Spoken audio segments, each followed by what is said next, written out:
Sesaat lagi kita ikuti majalah udara Sahabat Damai. Sahabat Damai, sahabatnya perdamaian.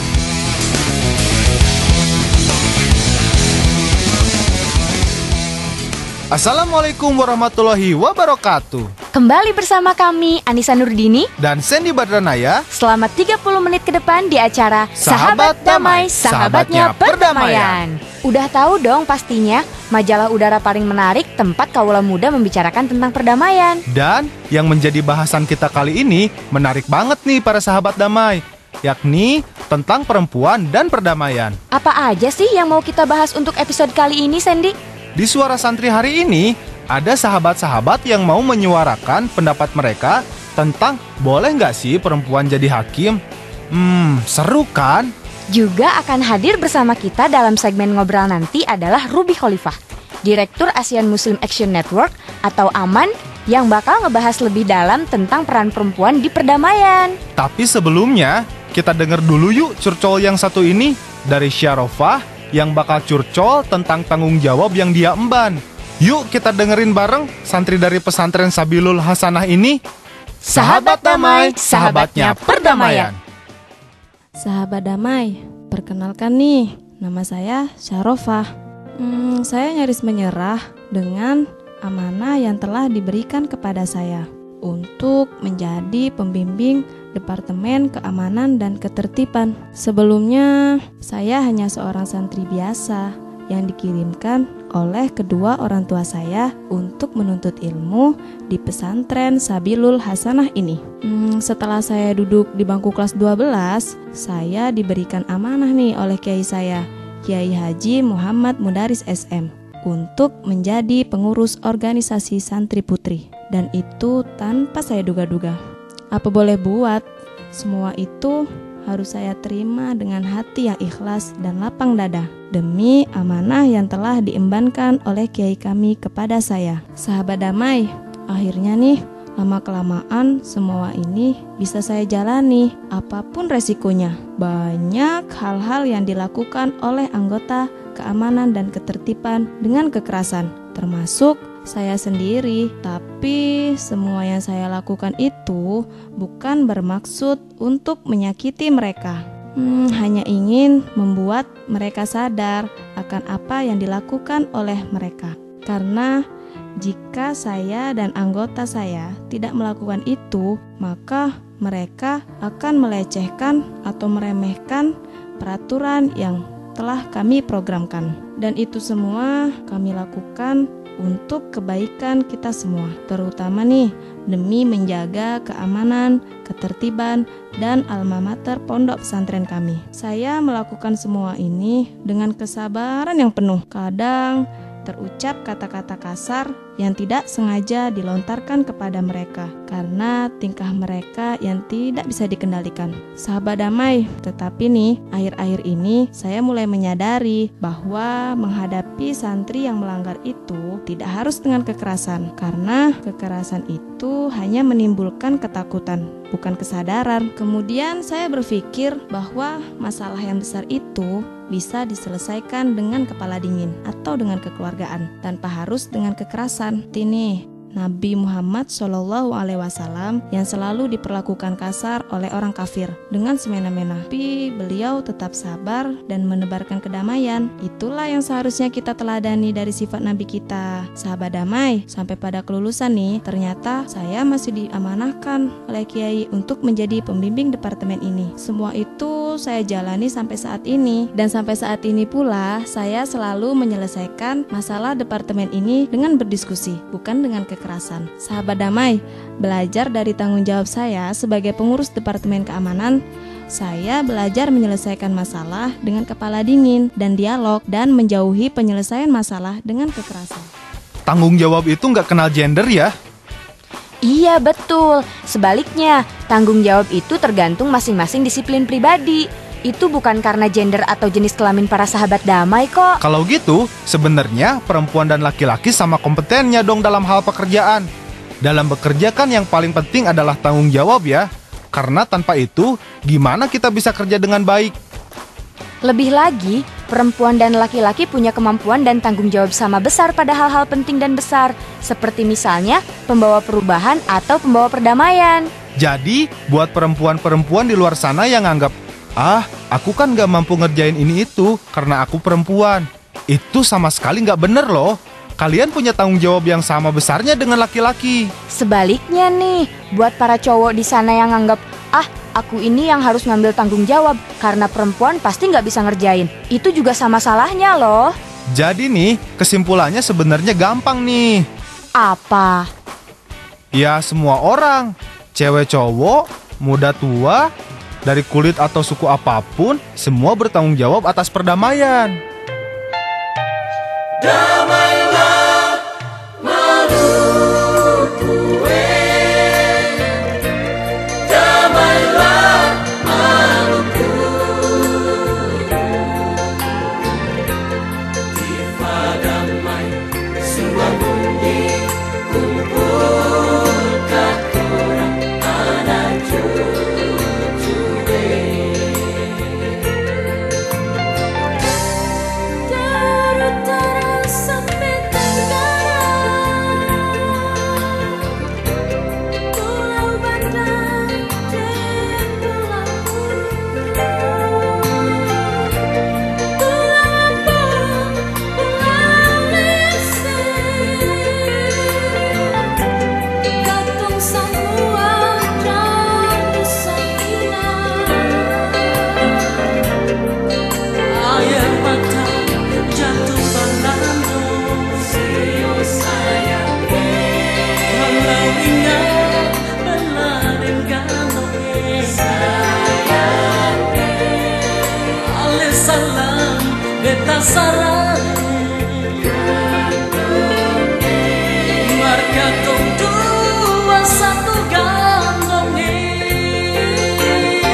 Masih bersama kita Sandy Badranaya Dan saya Anissa Nurdini dalam acara kita Sahabat Perdamaian.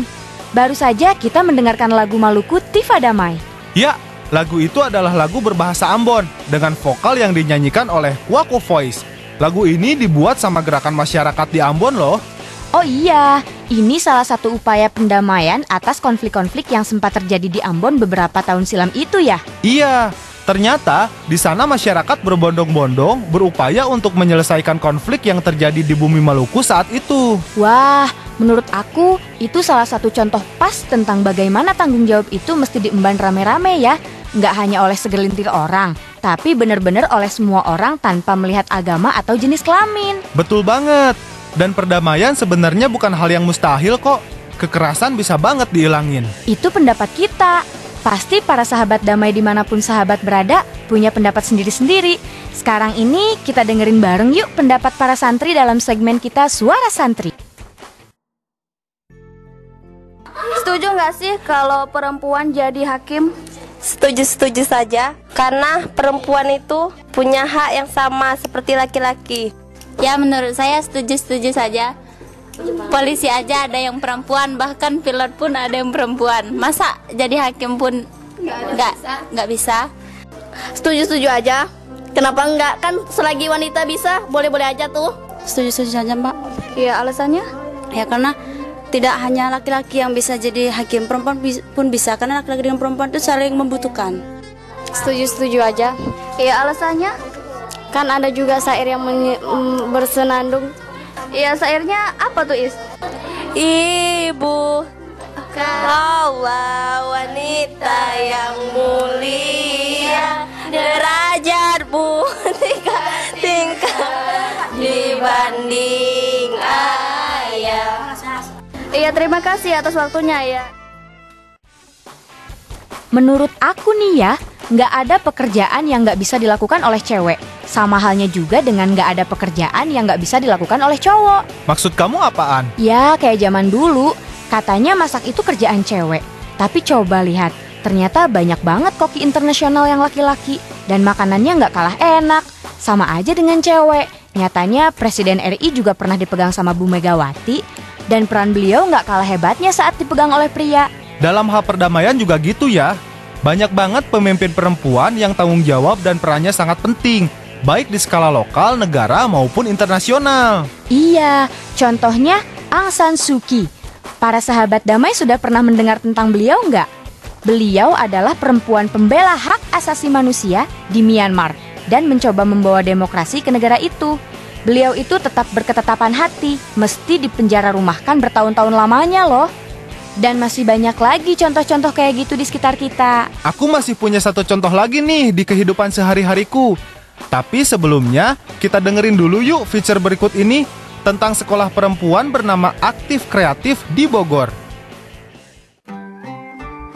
Saya yang rasakan sekarang tadinya nggak bisa nanam ini ya tanaman, sekarang bisa nanam tanaman. Terus tadinya saya nggak nanam bunga, sekarang punya tanaman bunga.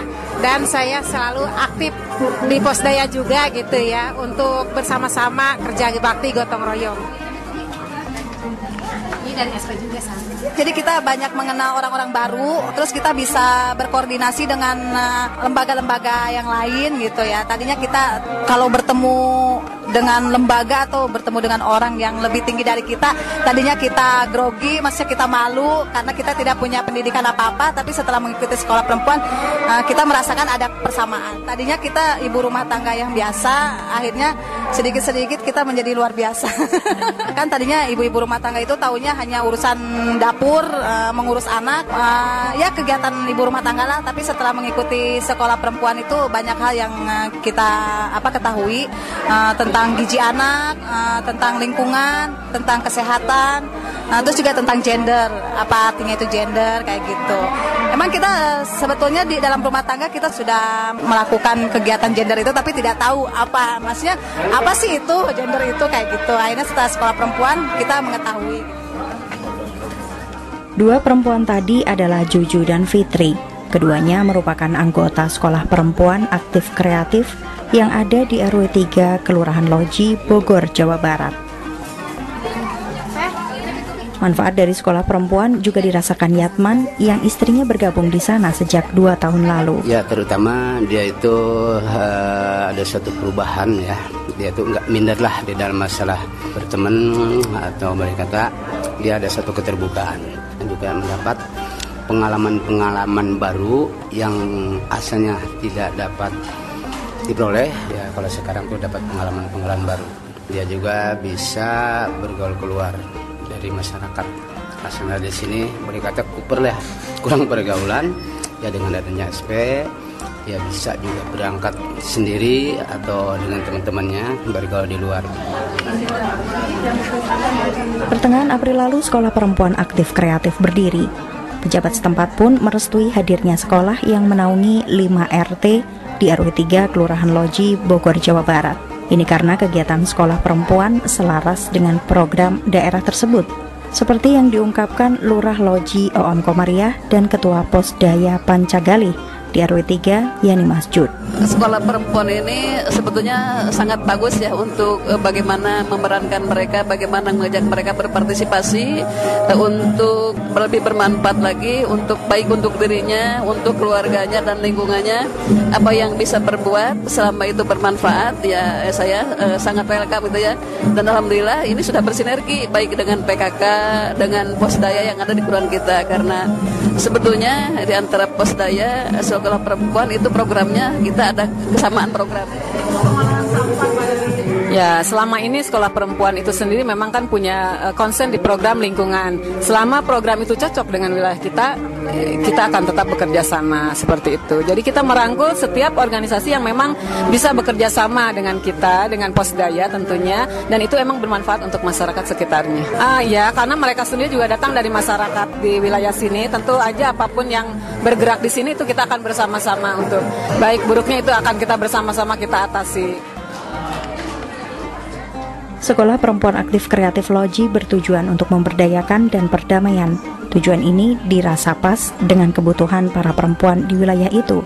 Salah satunya memberdayakan perempuan dalam mengolah sampah dan disiplin menabung, ungkap Ketua Sekolah Perempuan Dewi Susanti. Sejarah awal kegiatan awal sekolah perempuan itu tadinya kan mencari dulu masalah apa yang ada di RW 3. Ataunya itu yang bermasalah di sini sampah dan maraknya bank keliling.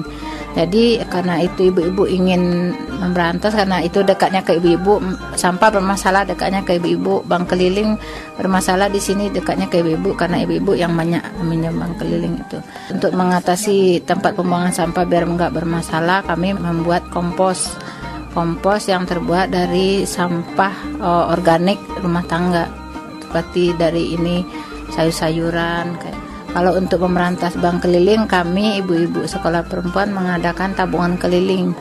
Ada kadang-kadang setiap hari, kadang 2 hari sekali, gimana ininya. Pokoknya dalam seminggu paling kurang 3 kali ngeliling gitu untuk menagihin tabungan itu.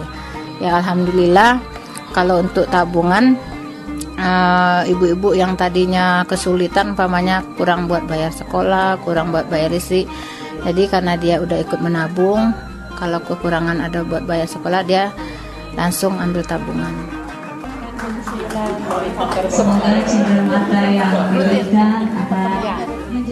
Perempuan harus menjadi soko guru peradaban. Demikian tulis Raden Ajeng Kartini dalam sebuah suratnya. Begitu pula yang sedang diperjuangkan para ibu di Sekolah Perempuan Aktif Kreatif, Kelurahan Loji, Bogor, Jawa Barat. Berharap proses belajar di sekolah perempuan tak sekedar membuang waktu sia-sia. Begitu pula harapan Oom Komariah, Fitri, dan Dewi. Saya berharap sekolah perempuan bisa berkembang dan bisa mereka berwawasan jauh ke depan ya. Sebenarnya mereka harus lebih banyak belajar, baik belajar dari lingkungan maupun dari banyak dari luar, sehingga mereka diperkaya lagi pengetahuannya gitu.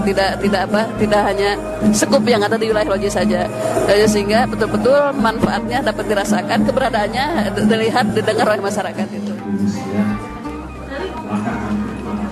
Kalau yang namanya anggota sekolah perempuan tuh harus solid ya, liatinlah benar-benar solid gitu, jangan sampai solid di mulut aja gitu, perbuatannya tidak solid gitu kan. Yang paling utama kan memang ini pribadinya gitu ya, Untuk lebih lanjutnya ya kepengennya sekolah perempuan tuh bisa membuat warga bersatu. Ya mudah-mudahan berdiri lagi sekolah-sekolah perempuan yang lain agar sekolah perempuan yang belum tersentuh itu bangkit dan bisa merubah seperti kami gitu. Itulah para sahabat damai, feature menarik banget tentang sekolah perempuan aktif kreatif di Bogor, Jawa Barat. Lagi-lagi, itu nunjukin banget bahwa perempuan dan laki-laki semuanya punya kemampuan yang sama. Cuma nih, kadang-kadang perempuannya suka malu-malu dan ngerasa nggak bisa. Padahal kita itu sama bisanya dan sama kerennya. Mana? Katanya tadi punya satu contoh lagi tentang perempuan pembawa perdamaian di lingkungan sendiri. Oh iya, ibuku. Dia perempuan pembawa perdamaian paling top markotok di rumah. Kalau aku sama saudara-saudaraku lagi berantem nih, rebutan apa gitu pas kecil, ibu pasti datang dan menyelesaikan masalah kita dengan bijak banget. Atau kadang-kadang pas bapak marah-marah sendiri karena akunya nakal. Ibu juga suka mencoba bernegosiasi alias rundingan dengan tenang supaya kita bisa nemu jalan keluar. Keren banget ya. Coba para sahabat damai punya sosok kayak gitu juga di lingkungan kamu sendiri? Sambil inget-inget dan senyum-senyum sendiri, kita dengerin iklan layanan masyarakat berikut ini dan kita lanjutkan dengan ngobrol yuk yang bakal ngebahas lebih dalam banget tentang perempuan sebagai pembawa perdamaian. Yuk! Bentrokan warga kembali terjadi antara ormas agama dengan warga di Jakarta Pusat. Kenapa sih orang-orang ini? Ada apa sih? Pagi-pagi udah ngomel-ngomel. Itu tuh, lihat berita isinya bentrok melulu. Kenapa sih orang tuh hobi banget mempersoalkan perbedaan? Beda agama, berantem. Beda suku, berantem. Nggak bisa damai apa? Itulah akibatnya kalau melihat pakai kacamata kuda. Kenapa jadi bawa-bawa kacamata kuda? Itu cuman istilah. Maksudnya, kita nggak boleh ngelihat sesuatu cuman dari satu sudut pandang aja. Biar penilaiannya objektif dan nggak jadi salah paham yang bisa memicu perselisihan seperti yang tadi kamu lihat di TV. Oh gitu, bilang dong dari tadi. Perbedaan adalah anugerah dari Tuhan yang patut kita syukuri. Hargai dan hormati perbedaan untuk terciptanya perdamaian. Iklan layanan masyarakat ini dipersembahkan oleh Search for Common Ground Indonesia. Mbak Ruby Khalifah sebagai Direktur Asian Muslim Action Network di Indonesia yang juga mempunyai program, salah satu programnya adalah bagaimana mendorong perempuan sebagai pelopor perdamaian di daerah-daerah konflik maupun di daerah-daerah non-konflik. Bagaimana kemudian Mbak Ruby memandang kemampuan perempuan atau potensi perempuan dalam mewujudkan perdamaian itu sendiri.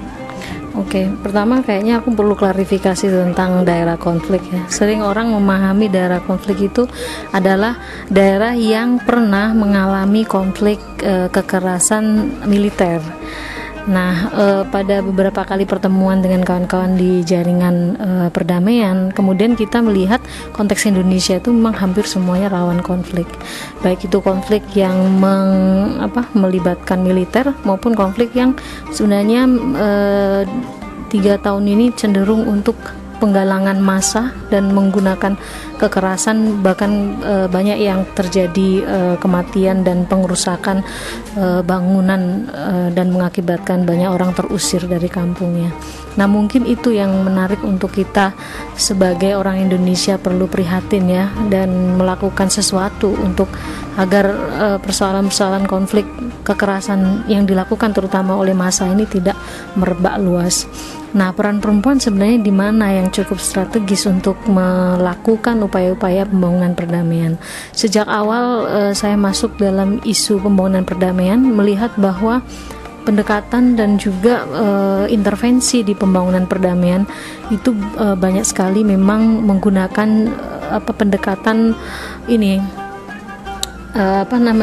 keamanan ya, pendekatan keamanan. Tapi sekarang saya perkembangan 2 tahun terakhir ini saya melihat ada pergeseran yang menarik dari kawan-kawan yang bekerja di pembangunan perdamaian untuk melihat di wilayah pendekatan budaya maupun di banyak menggunakan inovasi-inovasi di pendekatan lokal.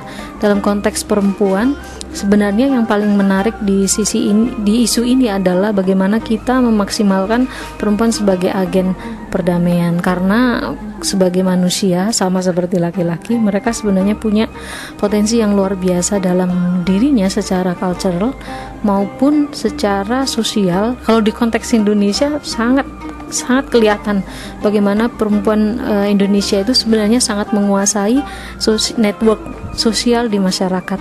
Kayak misalnya kalau kita lihat di ritual-ritual yang ada di masyarakat, perempuan itu banyak sekali terlibat di dalamnya. Bahkan kalau kita mau bilang sustainability family dan juga komunitas, nah itu banyak sekali sebenarnya ada di tangan perempuan. Nah tapi karena cara pandang kita melihat persoalan pembangunan perdamaian itu hanya secuplik jamuan perdamaian di atas meja yang orang seringkali melihatnya di peace agreement, maka kemudian inisiatif-inisiatif yang dilakukan oleh banyak perempuan seringkali tidak muncul ke permukaan atau tidak terlalu banyak di-expose. Kalaupun itu didokumentasi, belum sampai pada men-challenge existing knowledge yang ada di wacana pembangunan perdamaian di wilayah akademisi. Saya melihat buku-buku secara akademik masih sangat sedikit tentang mengeksplor tentang upaya perempuan dalam pembangunan perdamaian. Itulah para sahabat damai, bagaimana perempuan bisa berperan sebagai pembawa perdamaian. Dan ternyata hal ini sangat disokong oleh negara dan masyarakat loh. Jadi jangan salah kira. Banyak juga gerakan-gerakan yang dipelopori oleh perempuan dan juga bisa ditujukan untuk perempuan. Jadi perempuan di luar sana, jangan patah semangat atau ngerasa nggak bisa ngelakuin apapun loh. Kita sama berdayanya dengan laki-laki. Ya, itulah tadi ngobrol bareng Mbak Ruby ya. Beliau dari AMAN, Asian Muslim Action Network. AMAN adalah lembaga swadaya masyarakat tingkat Asia yang fokus pada perdamaian, hubungan antar agama, serta perempuan dan hak asasi manusia. Dan direkturnya ya tadi itu, Mbak Ruby Khalifah. Yang pastinya sekali lagi ngebuktiin bahwa perempuan itu nggak hanya jadi pengikut aja, tapi juga bisa memimpin organisasi yang gede dan membawa perubahan. Sebelum kita lanjut lagi nih ke tips, sejenak stretching otot muka dulu yuk dengan dengerin humor berikut ini. Saya punya teman keturunan Raja Jawa, anaknya satu. Dididik untuk ngomong yang baik, sampai kalau ngomong itu nggak boleh ngomong yang orang lain merasa tidak enak pendengarannya. Kalau mau kencing suruh ngomong mau nyanyi, setiap mau kencing bilang mau nyanyi. Suatu saat bapak ibunya dapat tugas ke Amerika, berangkat. Aduh, anaknya siapa yang ngopain? Masuk pembantu neneknya datang ke Jakarta. Jarang saja dengar ya komunikasi bapak dengan anaknya. Tengah malam anaknya jam 10 bilang mau nyanyi, Mbah. Katanya jangan, tengah malam ini nyanyi, marahin masyarakat nanti. Karena ini baik tidur ya. Tidur, begitu jam 1 malam dibangun lagi nggak tahan deh. Nyanyi, jangan jam 1 nyanyi, bagaimana sih? Nggak tahan, yaudah. Kalau nggak tahan boleh nyanyi, tapi di kuping nenek aja. Dikirain nyanyi bener, jadi nyanyiin betul. Dia kebak tenang. Gimana otot mukanya? Udah dipakai ketawa? Jadi lemes dan ringan? Buat yang udah rileks, jangan ketiduran dulu. Kita masih ada tips, informasi dan pesan singkat nih buat para sahabat damai semua. Untuk hari ini, kita bakalan cerita tentang profil seorang perempuan yang sangat berjasa di bidang perdamaian, yakni Ibu Elekronita Duan. Ya, beliau adalah pemenang penghargaan NPeace tahun 2011. NPeace adalah salah satu anugerah yang diberikan kepada orang-orang yang berjasa di bidang perdamaian oleh UNDP, salah satu badan organisasi internasional PBB atau Persatuan Bangsa-Bangsa. Wah, bangga! Ibu Elekronita atau lebih akrab disapa dengan nama Bu Eton ialah salah satu pendiri Institut Perdamaian Halmahera di Maluku, yakni institut pendidikan tinggi bagi para pemuda yang sekolahnya terhenti akibat konflik dan tidak bisa meneruskan karena biaya. Perjuangan yang terbaik itu memang dengan pendidikan ya.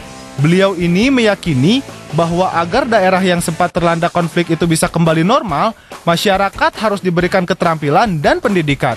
Nah, seperti yang para sahabat damai ketahui, Di Maluku, tahun 1999 hingga 2002 lalu, memang terdapat perselisihan dan konflik antar kelompok masyarakat. Jadi memang kebayang dong dampaknya bagi anak muda kayak kita. Iya, pastinya banyak banget yang dirugikan dengan keadaan ini. Inilah yang pengen beliau ubah. Dia yakin bahwa kekuatan networking, pendidikan, dan kesempatan ekonomi adalah strategi yang baik untuk mencegah konflik dan memastikan perdamaian.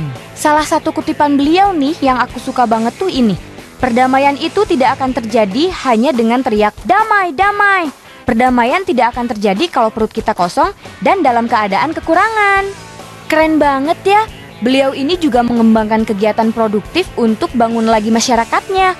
Makanya beliau juga bangun kredit union, yakni mengelola uang dan pinjaman secara bersama-sama. Di sini kemampuan untuk saling percaya menjadi sangat penting. Menurut aku, sepak terjang beliau itu menunjukkan banget bahwa perempuan itu nggak hanya setara dengan laki-laki, tapi lebih lagi megang peranan yang super penting nih untuk menciptakan perdamaian. Setuju. Aku pikir kita bisa belajar banyak dari Bu Eton ini ya. Bahwa perdamaian itu nggak cukup dengan teriak-teriak atau slogan saja, tapi benar-benar harus dengan melakukan perubahan yang nyata. Dan dengan pendidikan, punya keterampilan. Itu akan sangat membantu masyarakat untuk maju dan bekerja dan berkembang ke arah yang semakin positif. Ah, aku seneng banget deh bawain acara kayak gini. Bisa belajar banyak. Sekarang aku bisa lebih tahu tentang perempuan yang benar-benar nyiptain perubahan untuk perdamaian ini. Mudah-mudahan para sahabat damai yang lagi mendengarkan juga sama excitednya ya sama aku. Amin, mudah-mudahan.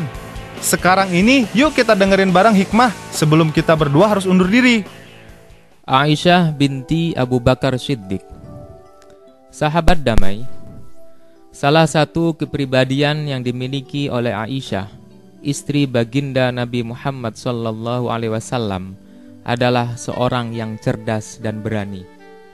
Dengan kecerdasannya, ia menjadi periwayat hadis yang mumpuni dan banyak menghafal hadis-hadis Rasulullah Muhammad SAW. Pada masa sahabat, ia juga menjadi ulama rujukan di dalam fatwa-fatwa agama.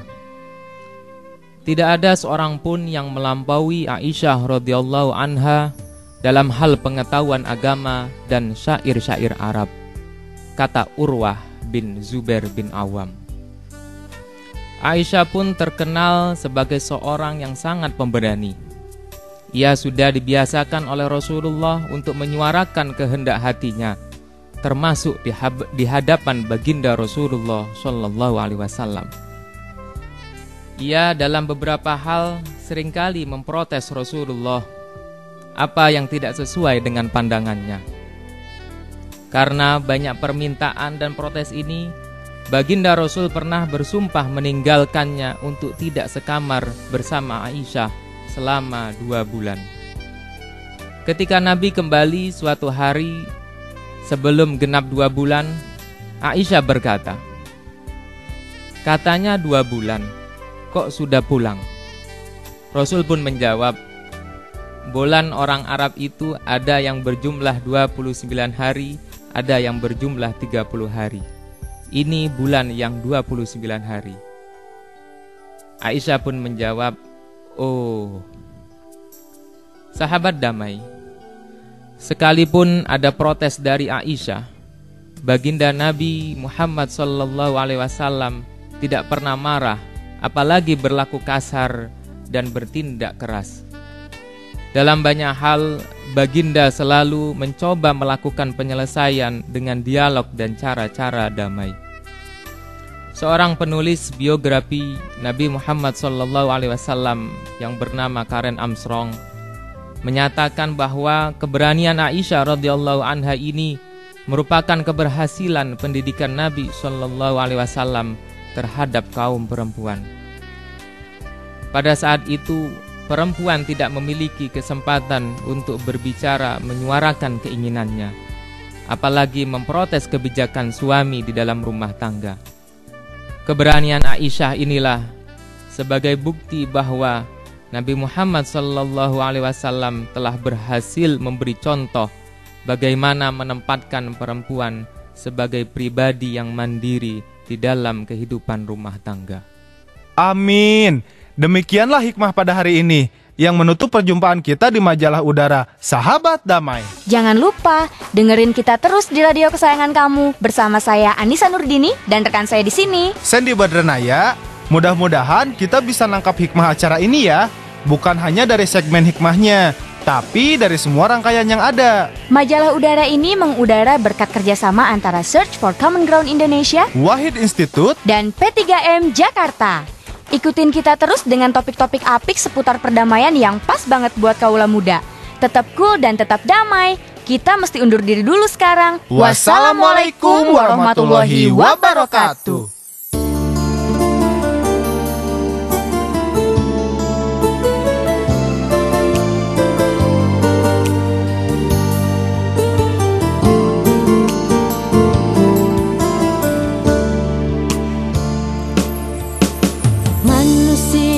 Terlahir dengan derajat yang sama, semua menghamba pada Yang Maha Kuasa.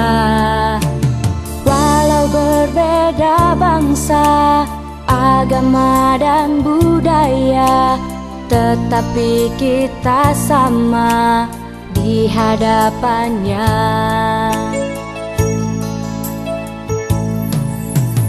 Perbedaan adalah anugerah dari Tuhan yang telah diberikan pada setiap insan. Jangan pernah terhapuskan, jangan pernah dihilangkan